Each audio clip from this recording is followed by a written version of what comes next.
Fresh. इस कहानी की शुरुआत में नोआ नाम की एक लड़की को दिखाया जाता है जो ऑनलाइन आज तक कई लड़कों को डेट कर चुकी है, लेकिन आज तक उसे कोई भी लड़का पसंद नहीं आया।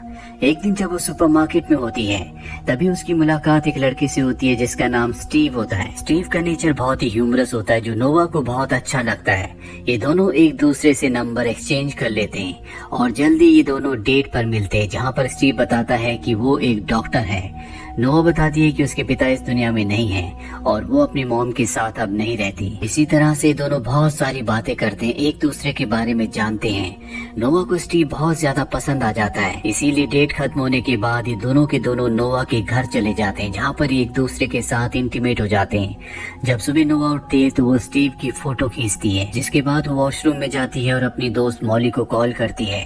वो उसे बताती है कि मैंने स्टीव नाम के लड़के को डेट किया जो मुझे बहुत पसंद है। वो किसी भी तरह के सोशल मीडिया पर नहीं है, वो थोड़ा सा पर्सनल और सीक्रेट टाइप है।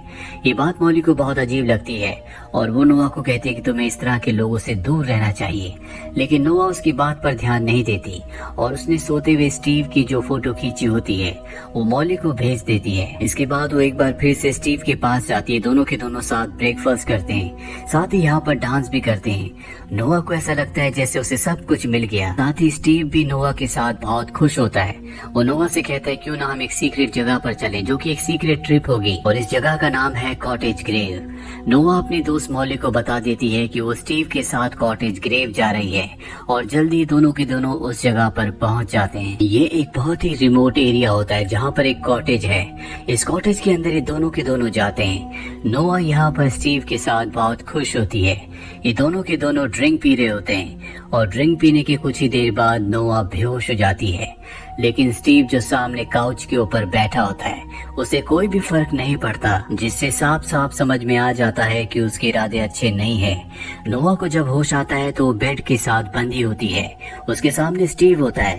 पहले तो उसे मजाक लगता है पर जल्दी वो समझ जाती है कि स्टीव मजाक नहीं कर रहा। स्टीव उसे बताता है कि धीरे धीरे वो उसके शरीर को काट कर बेच देगा और जब तक वो ऐसा नहीं करता उससे जिंदा रहना होगा।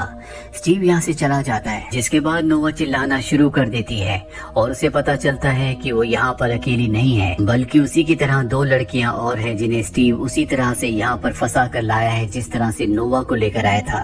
वो दोनों भी अपनी कहानियां उसे बताती है, जिससे उसे समझ में आ जाता है कि अब उसके बचने के कोई भी चांस नहीं है। दरअसल स्टीव इसी तरह की लड़कियों को यहाँ पर लाता है जो अपने परिवार से अलग रहती हैं, ताकि उन्हें ढूंढने के लिए कोई भी ना आ सके। वहीं नोआ की दोस्त मॉली बार बार उसे कॉल कर रही होती है, लेकिन वो उसका कॉल नहीं उठाती क्योंकि उसका फोन स्टीव के पास होता है। स्टीव उसे रैंडम किसी भी जगह की फोटोज भेज देता है ताकि उसे यकीन दिला सके कि वो दोनों के दोनों सुरक्षित हैं।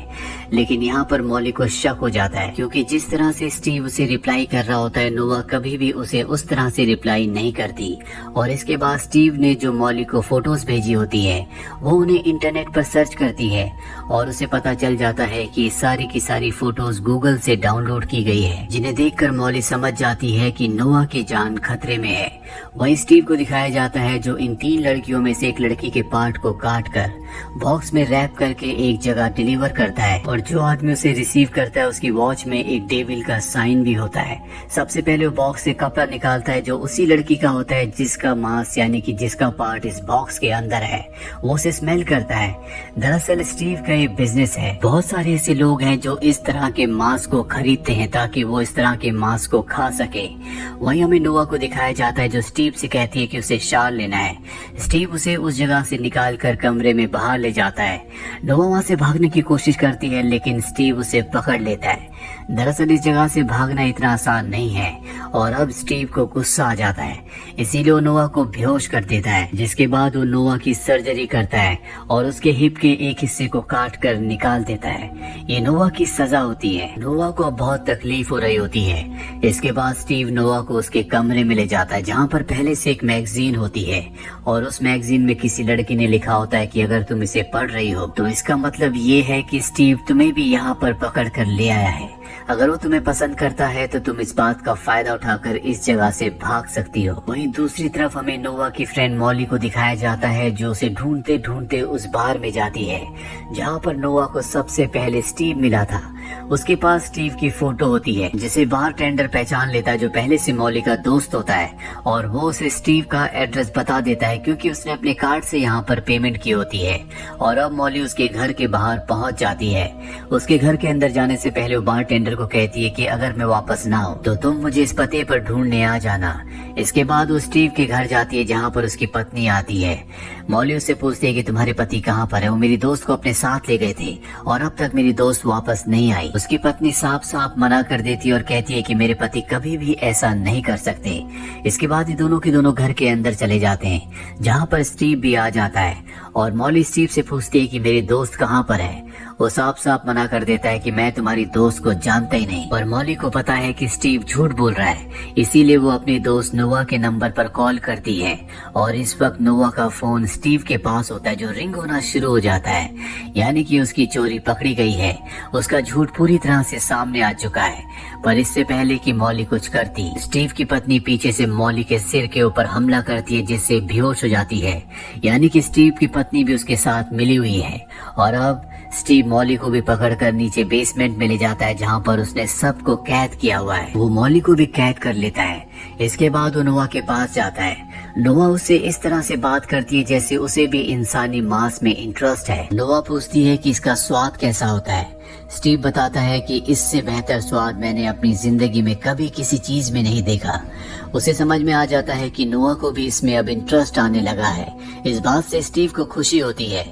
वहीं स्टीव के घर के बाहर हमें एक शैतान का चिन्ह दिखाया जाता है जिससे हमें पता चल जाता है कि स्टीव और बाकी के वो सभी लोग जो इंसानी मांस को खाते हैं वो किसी शैतान के पुजारी हैं। रात को हमें डिनर टेबल पर दिखाया जाता है जहाँ पर स्टीव नोवा को अपने साथ बिठाता है और उसे भी इंसानी मांस खाने को कहता है।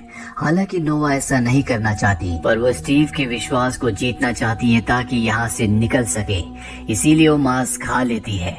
ये देखकर स्टीव को बहुत खुशी होती है। उसे लगता है कि उसकी टीम में अब एक और मेंबर शामिल हो चुका है। स्टीव नोवा को बताता है कि वो 17 साल की उम्र से ऐसा कर रहा है। शुरू में उसने ये बात किसी को नहीं बताई, पर धीरे धीरे उसने ऐसे लोगों को ढूंढ लिया जिन्हें इंसानी मांस में बहुत ज्यादा इंटरेस्ट है और ये लोग बहुत अमीर, बहुत ही समृद्ध हैं। इसीलिए मैं इन सब के लिए काम करता हूँ जिसके बदले मुझे बहुत पैसे मिलते हैं। इसके बाद नोवा अपने कमरे में आ जाती है जहाँ पर वो कमोड में वॉमिट करना शुरू कर देती है क्योंकि वो कभी भी ऐसा खाना नहीं खाना चाहती थी। स्टीव को दिखाया जाता है जो मॉली को बेहोश करके उसके शरीर के भी मांस के टुकड़े को निकाल लेता है ताकि वो अपने साथियों को उसे भेज सके। वहीं अगली शाम एक बार फिर से स्टीव नोवा के पास जाता है, उसे एक ड्रेस देता है और कहता है कि तुम इस ड्रेस को पहनकर तैयार हो जाओ, हम साथ डिनर करेंगे।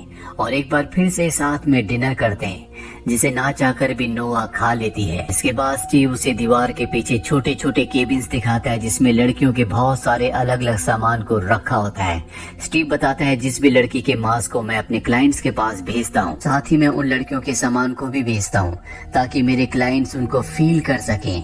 नोवा कहती कि यहाँ पर मेरा सामान नहीं है। स्टीव बताता है कि अभी मेरा तुम्हें मारने का कोई भी इरादा नहीं है, पर तभी वो देखती है कि उसकी दोस्त मॉली का मोबाइल फोन वहाँ पर है जिससे वो समझ जाती है कि मॉली को भी स्टीव ने पकड़ लिया। ये जानकर उसे बहुत दुख होता है, लेकिन फिलहाल वो अपनी दोस्त के लिए कुछ भी नहीं कर सकती। यहाँ पर स्टीव शुरू से ही नोवा को पसंद करता है, इसीलिए अब उसके साथ इंटीमेट होना शुरू हो जाता है। और जब नोवा को मौका मिलता है तो वो स्टीव की जांघ पर काट लेती है, वो उसके मांस के टुकड़े को निकाल लेती है जिससे स्टीव दर्द से कर्रा उठता है। इसके बाद वो उसके ऊपर हमला करके वहाँ से चाबियां लेकर उस जगह पहुँच जाती है जहाँ पर उसकी दोस्त मॉली और एक और लड़की होती है। वो अपनी दोस्त मॉली को और उस लड़की को छुड़ाकर वहाँ से बाहर लाती है। नोवा और मॉली के साथ जो लड़की होती है उसका एक पैर नहीं होता, इसीलिए किचन में जो खाना ऊपर नीचे भेजने की लिफ्ट होती है उससे उस लड़की को वो ऊपर भेज रहे होते ताकि खुद वो स्टेयर से ऊपर चले जाएं।